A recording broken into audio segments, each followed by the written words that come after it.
You can't just be dumb and jump into something. The universe is trying to tell you something, okay? You got to provide for your family. Success is defined by you and where you are and where you want to go.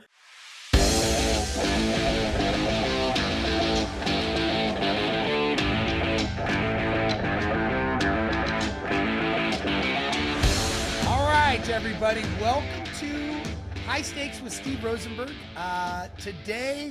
Today's going to be a great show. I have an amazing guest lined up to talk to everyone today. Unfortunately, he was busy. So I had to call my good friend Alex and said, hey, man, can you jump on over the next couple minutes? I just need to fill some time. So just kidding, man. Dude, Alex, it is great to see you, brother. No, it's the best intro I've ever gotten. I am It's the most honest intro you've ever gotten is what you mean. You know, those are the best shows when they're impromptu. You're completely unprepared. I'm completely unprepared. No, but in all honesty, we did have it on the books for 2 weeks. But and you did call me. And you did call me last week and say, "What time are we starting?" And I'm like, dude, I'm overachiever. Okay, so all your guests, all the listeners need to know that I'm actually not an overachiever, but I have this tendency when to lie.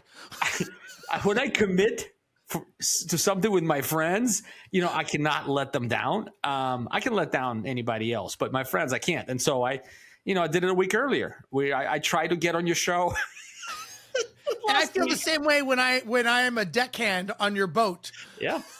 Reciprocity. Yeah, why don't we just reciprocity.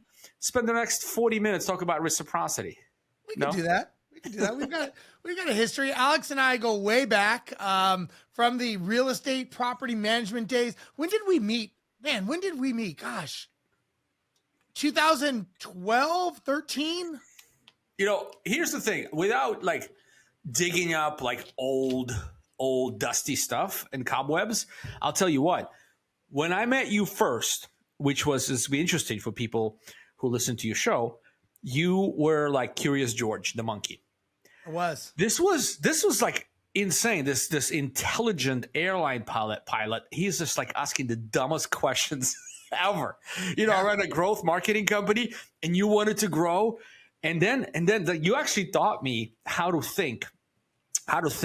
You know, how to establish the baseline, how not to afraid to ask questions that are like fundamental. To me, I'm like, what is he?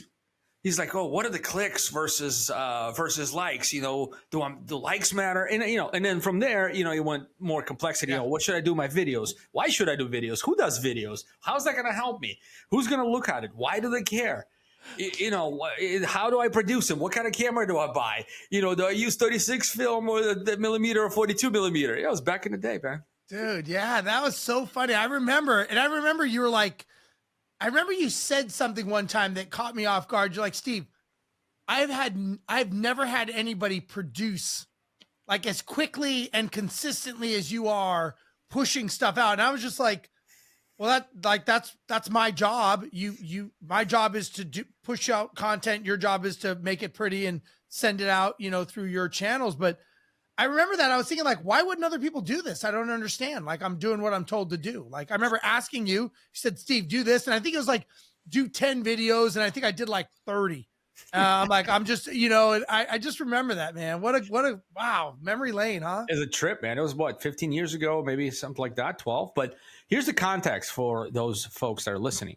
Okay. For the audience, for the ladies and gentlemen that we actually do this for and with, I ran a marketing company that specialized in growing property management companies. You ran a property management company. We were just starting out. We're just getting a year in. We're getting some success. We're getting lots of clients signed up. And our biggest challenge is, hey, content marketing works. We know it works. We know it works really well. But we're having trouble. Owners of those property management companies actually give us, the bare bones videos, the how-to videos. Hey, how to tell a tenant, that they're late, what are all about 5-day notices, what are the rules in California for evictions, blah, blah, blah. Those simple stuff, the how-tos to be able to attract more landlords. And the biggest challenge for us all through history of our company was getting people to record the videos so we can put our magic on them, put little bunch of shorts on it, spread it out, SEO optimize it, all that stuff.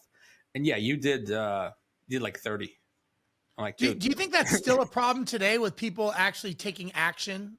And not just in that business, but in general? Like we were in that vertical and it was like, God, these guys are so lazy, but is everyone that way, you think? I mean, or that industry specific? no, I don't think it's lazy. I think lazy had nothing to do with this. I Yeah, think lazy is not the right word. Maybe not priority. I think a priority as well is part of it. I think the bigger part of it is the ego. And it's like, what do people think about me? How am I going to show up? People think I'm stupid. I look stupid. I sound stupid. I don't want to do it. I think it's that fear. And it's this concept that, back in PM Grow conferences when we used to run them, used to speak at them. It's the ego versus service kind of concept is pretty, like, I mean, your listeners right now, if you take anything out of this, at least from my side of things, is ego versus service. I mean, a lot of you folks in construction, right? A lot of you folks in trades, okay? And what could be more interesting than seeing your project or watching a YouTube video to see how project unfolds? Hey, how do you do estimating? Hey, how do you order cement? Dude, what happens if the cement gets there but you don't have the guys to lay it out? So does it just go hard? And what then? Right? Yeah. What those so cool stuff. There's a lot of YouTubers that do a lot more revenue. Okay.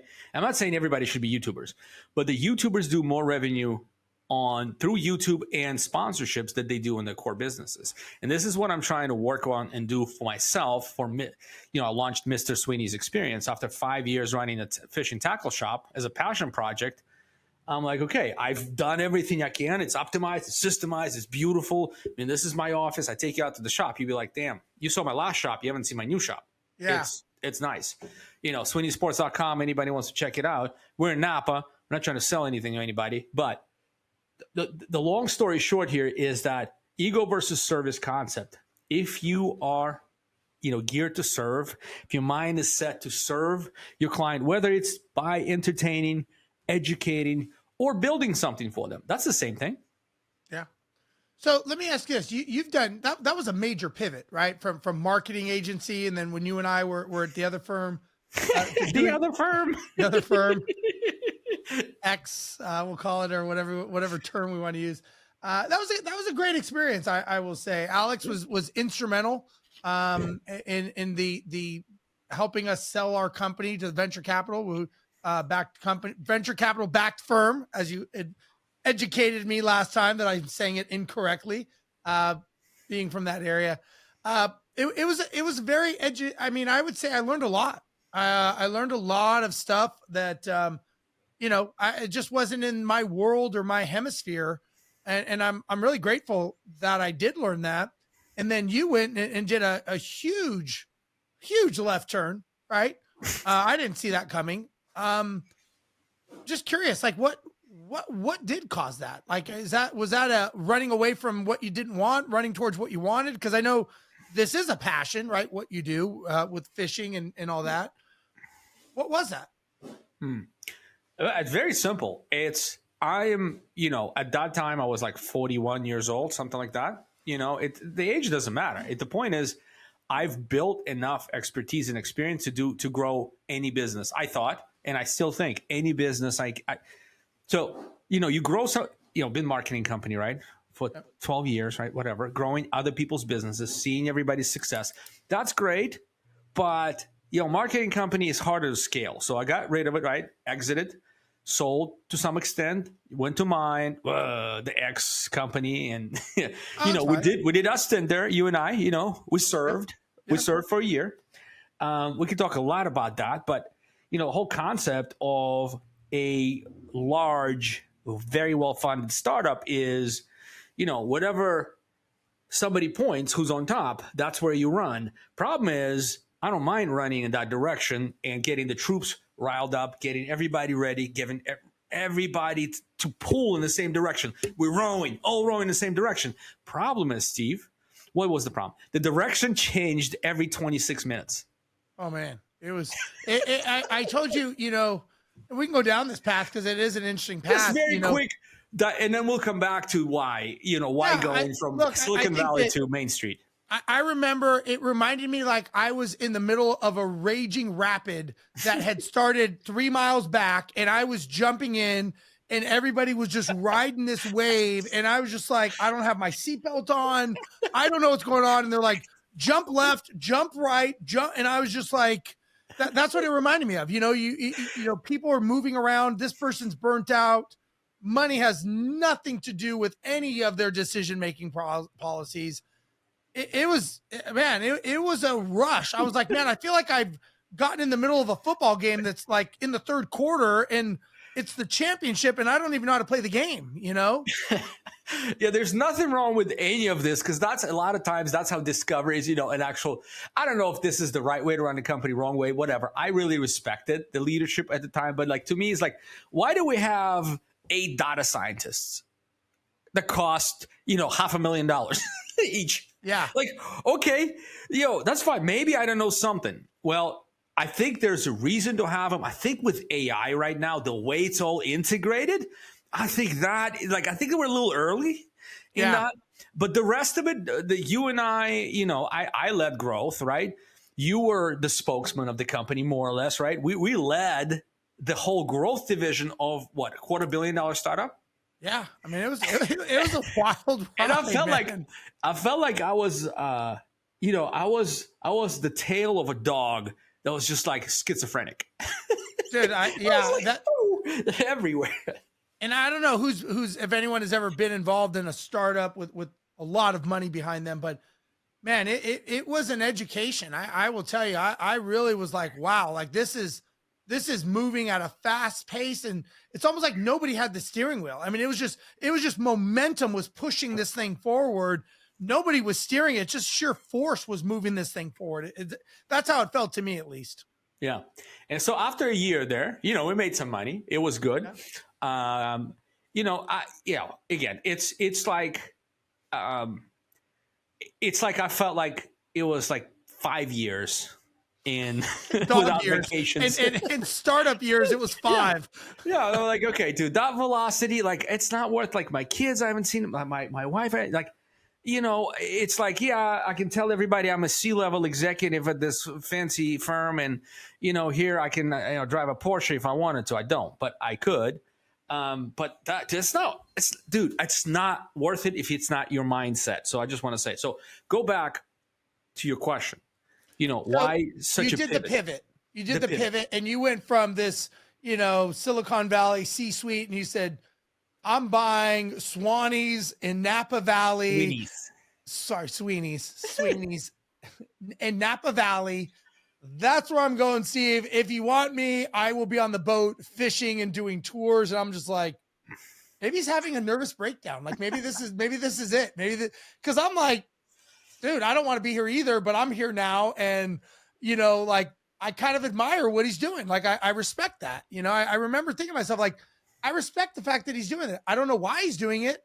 Don't know if that was always a hidden passion and he saw an opportunity, or he's just saying, screw it, I'm cutting the rope and going out. So why did you do it? It's very simple. So I sat down and I just sort of got deep with myself and said, like, when am I happiest? You know, obviously time with the family, right? But you can't make that a job. You can if you stay at home dad or whatever, but that wasn't in the cards. You know, where am I the happiest outside of home? And that is, you know, out in the water, fishing. It's always been the story of my life. Every biggest decision I made, I basically got through the connecting the gut and the intellect out in the water, fishing, you know, being really busy, trying to figure out what's happening with that fish, trying to chase it, get the right gear, set it all up, and things just came to me. So I said, you know what? I can build any business I want. Why don't I just go on the main street, buy something that's dying, you know, almost dead, and I can build it. I can build it in a multi-million-dollar business, and I can do it on my terms. And I'm not gonna, you know, make my people do crazy things, but we will basically blend old-fashioned customer service and the latest cutting-edge technology innovation systems. What you always learn from you, all of this systemization, the processes, the checklists, that it is essential part of running your business. And a lot of your listeners, a lot of your clients really need to download that. The only reason I'm still here, this has been 4.5 years, and I have a 40-year plan for this business. So I sat down and wrote a 40-year plan, Steve, for this business. I'm only 4.5 years into it.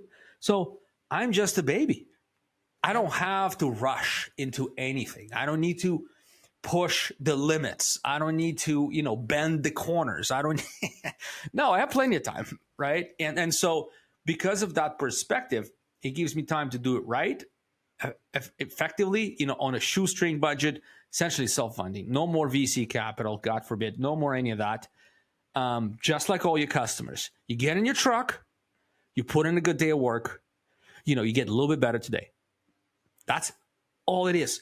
And then Jordan and I, our mutual friend, we're joking. I'm like, dude, I'm doing maybe growth and overall improvement by 2% a month. Okay, instead of 150% per month. Right. But I'm compounding over 40 years. And I'm 4 years into it. So you figure that out. It's good. It's starting slow, but I don't have investors. I don't have a cap table. All these terminologies that none of us really should understand. On the main street, right? Now, you say you've got a 40-year plan, but my recollection is when you came in, you changed some stuff pretty quickly in the company with the POS system and other things. Was that more for survival, or was that to set the baseline, kind of building the foundation? Because correct me if I'm wrong, you kind of changed quite a bit of stuff that was archaic and outdated, of course. It was $2.5 million business, Steve, on paper. Everything was paper. There was not a single, there was no computer in the shop. There was a calculator that we're able to print. We're talking 2020, dude, 2021. We're not talking about 1980s. Yeah. So the culture of the organization, the momentum, how long it's been embedded in the community for 53 years, founded in 1970. So I had to take my time to make the changes I needed to make, small increments at a time. You can't just come in and wipe out all of the velocity. Have a lot of older customers. Everybody's used to this way of doing things. Manager's been there for 17 years.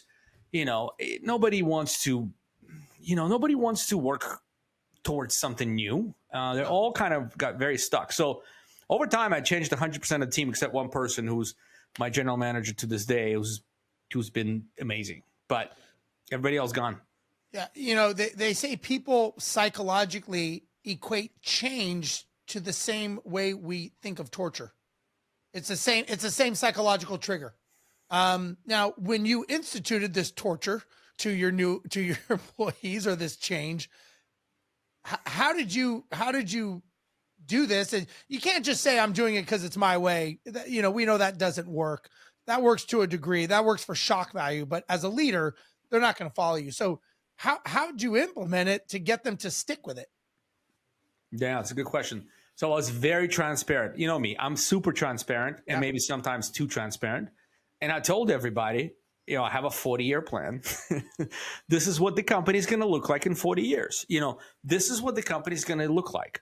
And this is the kind of clients we're going to serve. And this is, what potentially the people that are going to work for the company, the opportunities they're going to have. I didn't know that none of them were really interested in any of that, but doesn't matter. I did say what that looks like. And I said, okay, we're starting today.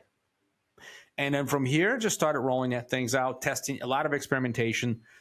Not experimentation to a point where we did at the other company, where it was just like the full out battle.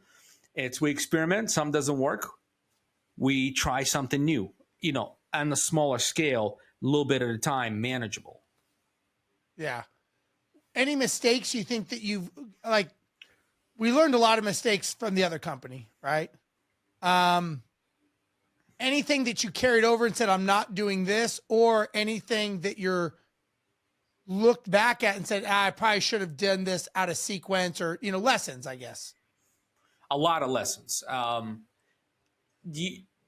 just give me a category. Like what would your audience be more interested in? What category of mistakes? Because I've made a lot. Well, I mean, the audience, they're entrepreneurs. Regardless of what industry they're in, I think at the end of the day, if you look at any entrepreneur, right, this is my opinion, and this is pretty normal, that it doesn't matter what vehicle we're using, whether it's fishing poles or roofing or carpentry or whatever.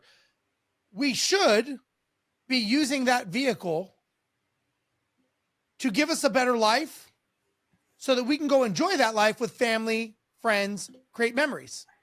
So at the end of the day, are the people using the vehicle to actually build the better life that they're doing? And are they doing it at the speed that they should be doing it at? If that makes sense. I think one of the mistakes, there's a lot. One of them, not being just truthful with myself and getting rid of people sooner. I mean, I remember this thing that was just like, my guys back then had so much joy to tell me that something doesn't work. Like, they just got this high out of like, oh, look, we cannot enter inventory anymore. Your system sucks. Ha ha ha. You know, it added one number to the SKU, and now we can't do anything. And this was like a celebration. You know, in retrospect, I kind of dragged them into it, and I'm like, guys, we're gonna do this great things. We're gonna be so good. Wrong set of guys. Sure.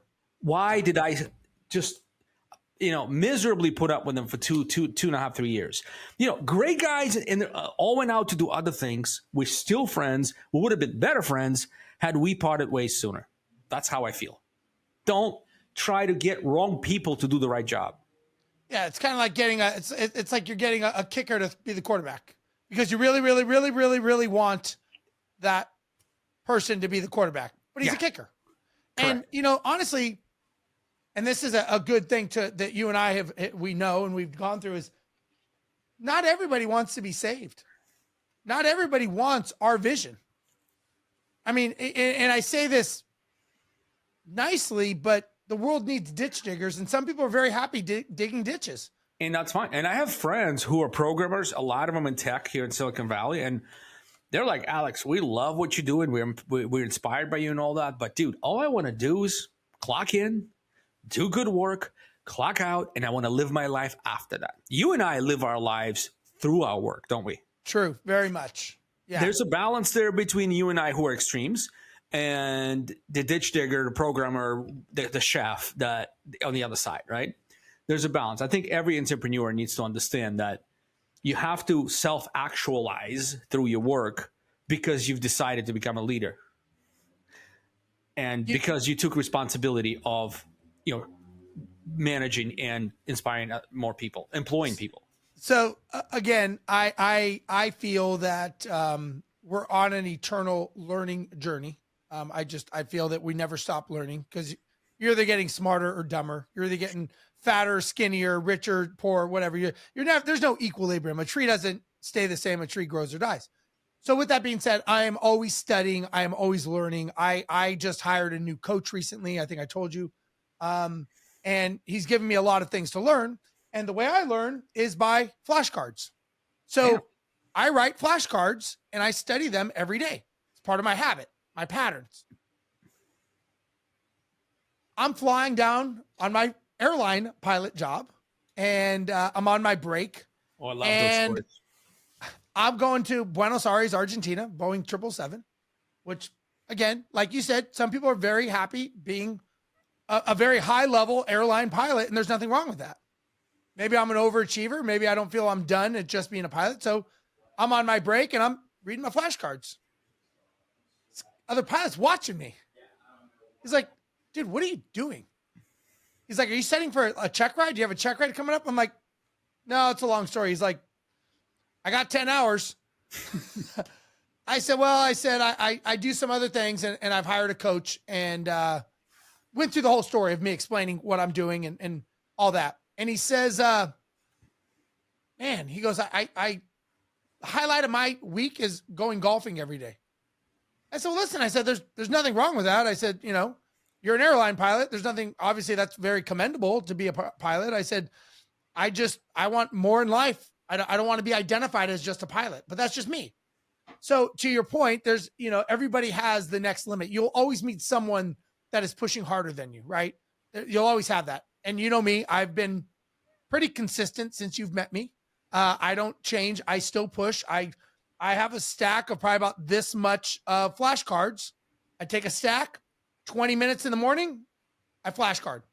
20 minutes. What is 20 minutes? But 20 minutes could change the outcome of my life based on what I'm doing, the people I'm helping, the changes I'm inspiring in people. And I like it. I guess more importantly, all of that, I enjoy it. And some people ask me, why do you still fly? You do well financially.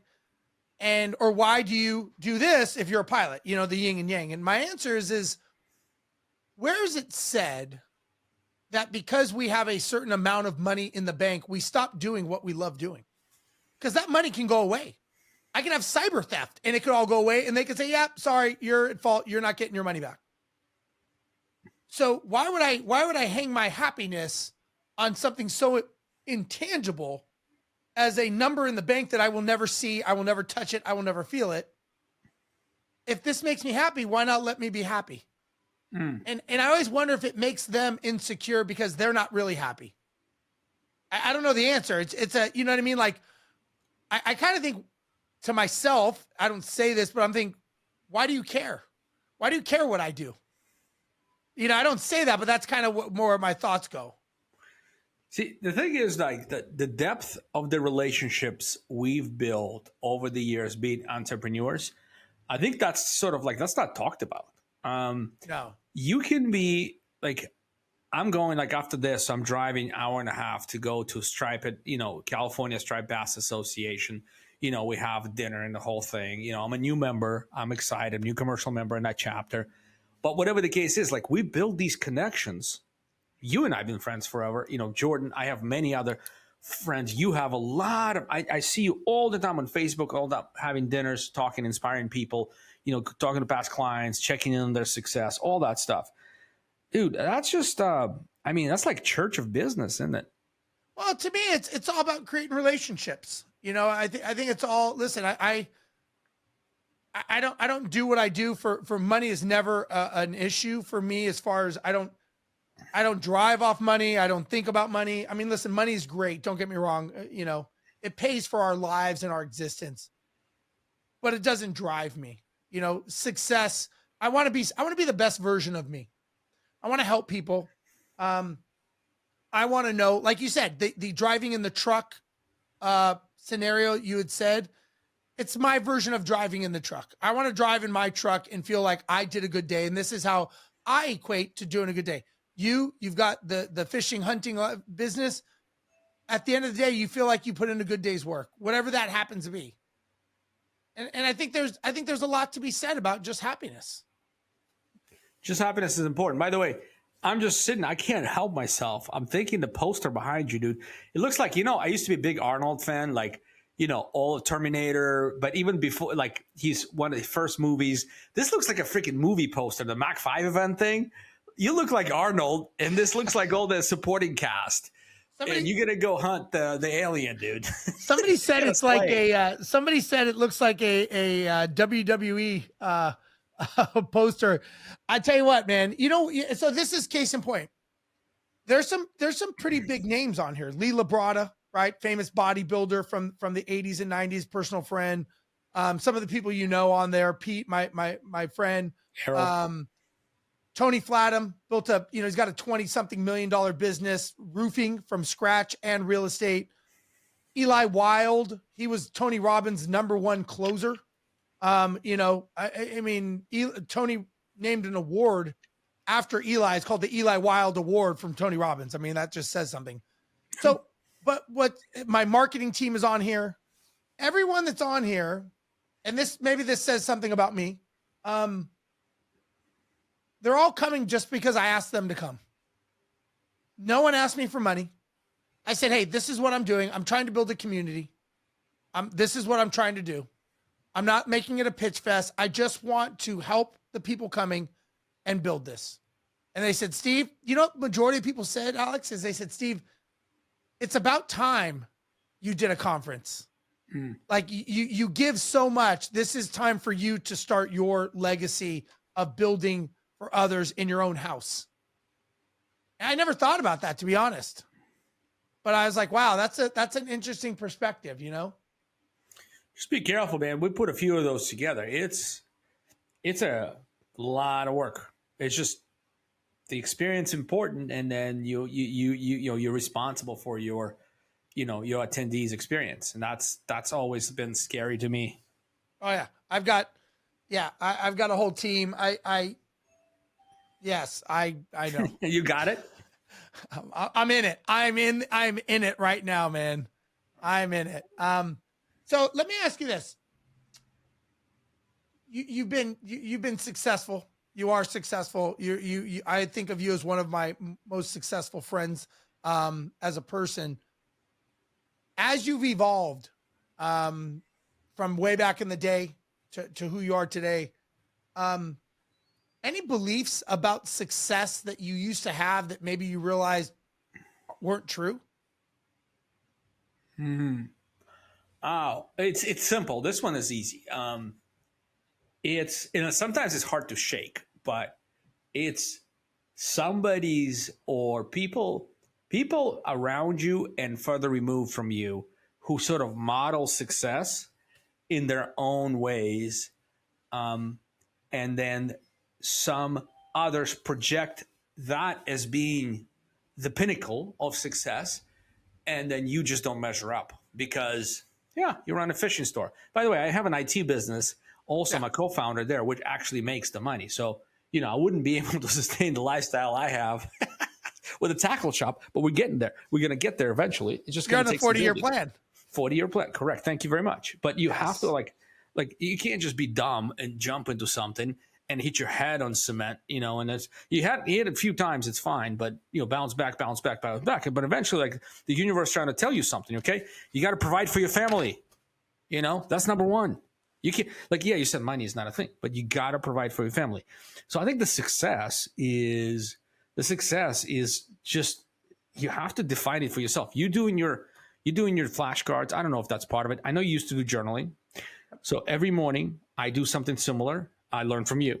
But I have my own way, right? I go Evernote. I use Evernote. I have a template that I put for every day.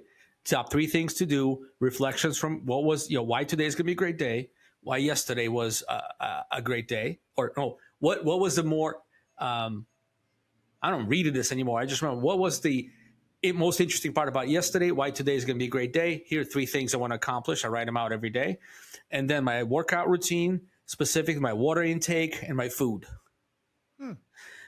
Every morning, the first thing I do, and I tried very hard before checking the email, and I go read back, and there's a lot of positive things. There's a lot of positive reflections there, and the positivity in that, it just that's to me, that's success. How you feel about your friends, family, life, how you feel about work. Can you afford to pay your bills? I think that's table stakes, Steve. I think you and I don't take this seriously enough, but I've dipped into my savings in order to rise this business, right? I've went lower and I felt the pinch, okay? And I don't want to feel that. It hurts. It hurts. And so when you in that state of mind, that's what success looks like, Steve. That success looks like to be able to provide for your family. That's, Maslow hierarchy of needs, that's your subsistence, breathe air, whatever. If you can't provide for your family, that should be your only goal, and you're successful when you can. Next level is different. You're like 4 levels up, right? I'm maybe 3 levels up, but that's where we at. Success is defined by you and where you are and where you want to go versus, this is why I'm not big on celebrity following, and I love good singers, good movies and all that, but I'm not going to go and chase them out on Twitter or it's not called Twitter anymore.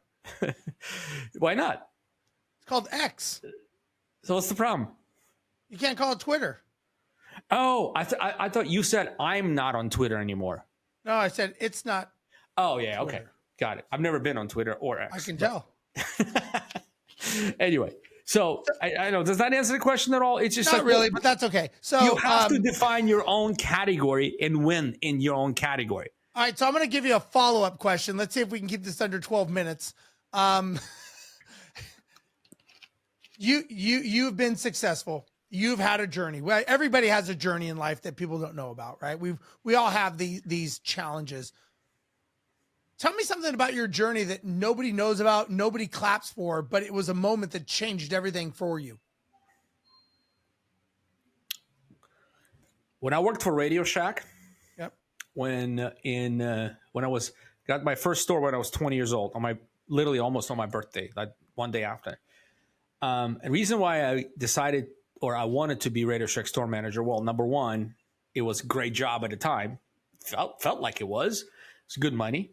And second of all, they paid for college.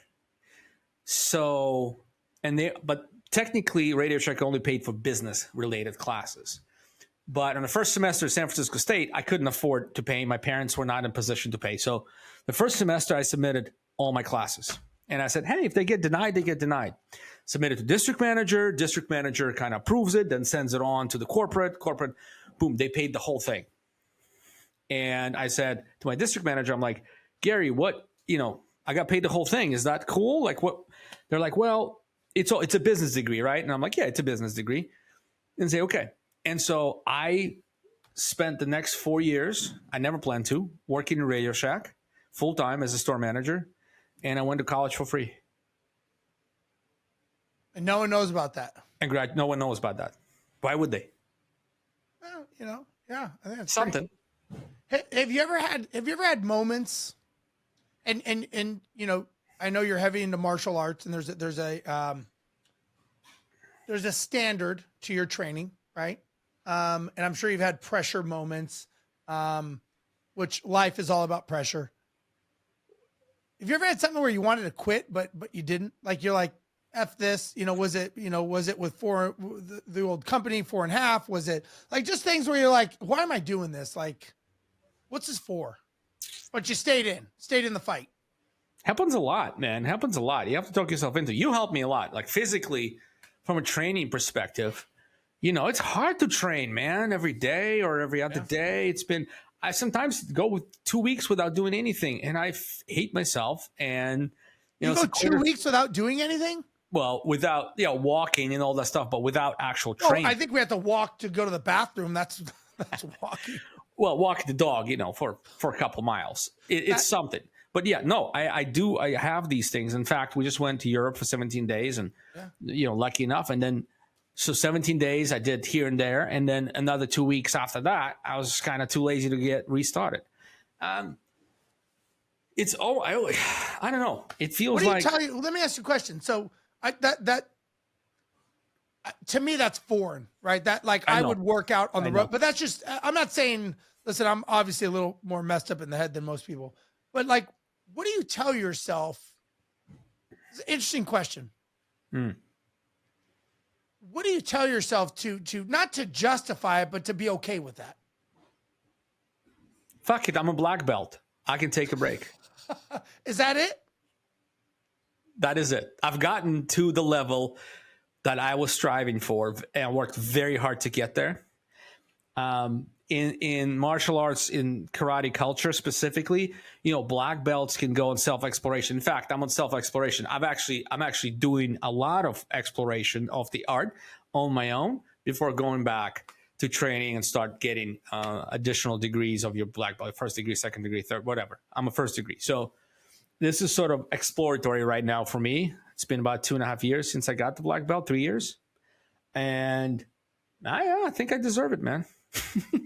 Listen, I don't think there's anything wrong with it. I'm just curious, because, we know there's things we have to do, right? We know that. And then there's things we go, I'm not going to do it, right? I mean, there's things that I'm supposed to do that I don't do. You inspired the sheesh out of me, man. You, every time I catch you on the damn Instagram and Facebook, I go outside. I have dojo in my home. I have the whole setup. I have the gym. I punch things. I crack cement. I do it all when I see you inspire me in the morning. So every time you think not doing it, please do it. because it helps me and helps at least one person. It helps at least one person. Well, I'm glad, man. I'm glad. I mean, listen, I don't really talk. I talk a little bit about my rituals and my habits, but I get up at 3:45 every morning. 3:45, I'm up. I'm walking out the door. I have a coffee. By the time I have a coffee, sit down, it's 4:15. I'm walking out the door for the gym. I mean, it's, and my day starts. And That's awesome. some people are like, man, I don't know how you do that. I'm like, it's simple. You set your alarm for 3:45 and you wake up. It's really very simple. It's not as complicated. We talk ourselves in and out of it, and again, that I'm not saying people have to do that. I'm just saying that's what drives me. My flashcards, right? Do I need to really do flashcards? I'd probably be okay without ever having to do them. It's just important to me. So I do it. Let me ask you this. What is important to you? What is a non-negotiable? Being present. Okay. Being present with friends, with family, with kids, with colleagues, coworkers, with you right now. I have, all of our entrepreneurs. So yeah, we have a brain that's like, what's next? What's my next idea? What's my next? You in the shower, you have 48 thoughts, dude. I drive. This is a big takeaway for your for your audience right here. I'm gonna deviate a little bit from you. You know how I do this. You ask me one question, I'm like, boom, it's a whole other answer, but then I come back. So this is the one. I spent 45 minutes out of my 1 hour drive strategizing with ChatGPT on my commute. Dude, as a whole, I have an episode on YouTube on how I do planning with ChatGPT every morning. And you go Mr. Sweeney's on YouTube, which is Catch Happy YouTube channel. You'll find me. Actually, I filmed the whole thing through my, I have Meta glasses, AR stuff. So I film my interactions. But today I'm not even going to tell you what I'm doing because this is something big, but I'm doing something with my content. It's called Mr. Sweeney's Experience. I'm building out an episode series.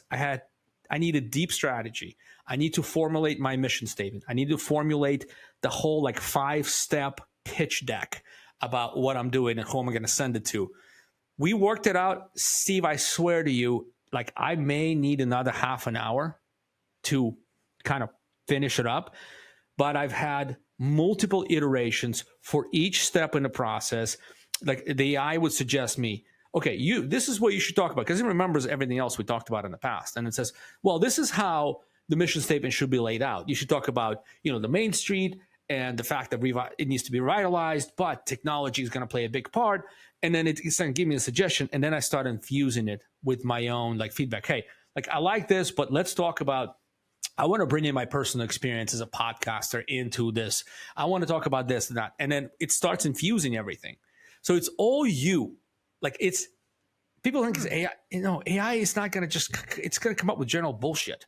What it's really, really great at is taking your, consciousness, and encapsulating it in beautiful English, which I can't write well, dude. I can't write very well. I write what inspired you to do this? It's just commute, man. I go to shop 3 times a week. I love being here. I don't love driving for an hour each way. But you're using it smartly. Well, now I am, right? This is last couple of months. It's only been capable of doing that. So ChatGPT, I have a paid subscription. ChatGPT 5, it used to be 4.0. Yep. Dude, it will change the way you think about commuting, and it will change the way you strategize and plan, because you could have, right? If you had time this morning, you could say, hey, I have 4 podcasts. You told me you're doing a lot of, you're doing a lot of filming. You have a lot of recording at one day, and that happens. And they say, okay, I have this show. Here's what I think I'm going to talk about. Here's what I think. Can you lay out a plan for me to talk to Alex? And it says, well, what is Alex all about? They just give him a quick history, and it says, okay, what you should ask this, you should ask that, and boom, your whole docket is ready. It's good. So going back to your question, which I don't think you cared about anymore. I forgot what my question was. Dude, I forgot what it was too, because I'm so excited about this piece of productivity gains that. All right, I got a question. Okay, let's keep going down this ChatGPT path, because my question, and someone had said this, and I was at a conference, started talking about ChatGPT, And obviously, a lot of people are talking about how great it is, and I agree it is. And then people start asking about the downside. And a couple people said, oh, it's going to replace jobs. I said, well, it may replace jobs that have already needed to be replaced. Number one, it's not for me to say, like, you know, if you're a mid-level company, it's you know, that's evolution, we'll say. I said, but what it's doing, in my opinion, is it's creating a trust deficit online. And the trust deficit is it's giving me the ability to create a perfect podcast. Like, at some point, you and I can have a podcast and neither of us be on it. And it could create a conversation between us, and it could create the show. It could create a presentation. How many times did we use Prezi and we are trying to create PowerPoints and presentations that now it could knock it out in 30 seconds. It could knock out a script for me on my teleprompter and tell me exactly what to say. So everyone is now perfect. Everyone's playing field is level now. The difference is going to be the authenticity of when you and I actually meet in person.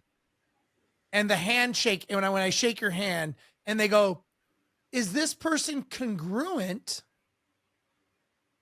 to who he appears to be online?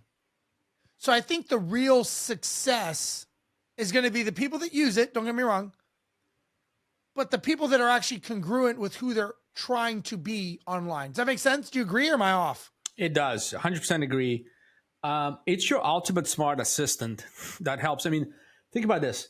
You know, Sherlock Holmes had Dr. Watson, right? I mean, we had, you know, the presidents have the press secretaries and you know, and president speech writers, you know, they don't write them speech. Same thing here. We all the presidents, brother.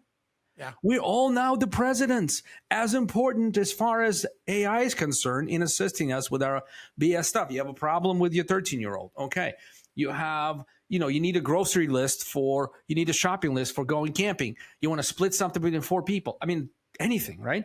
And so we have this massive assistant. Problem is, people who don't use it every day, they're going to start falling behind and getting bitter, I guess. But can we finish with this? I have to go. You have to go. Yep. But let me make a prediction. I'm a small man.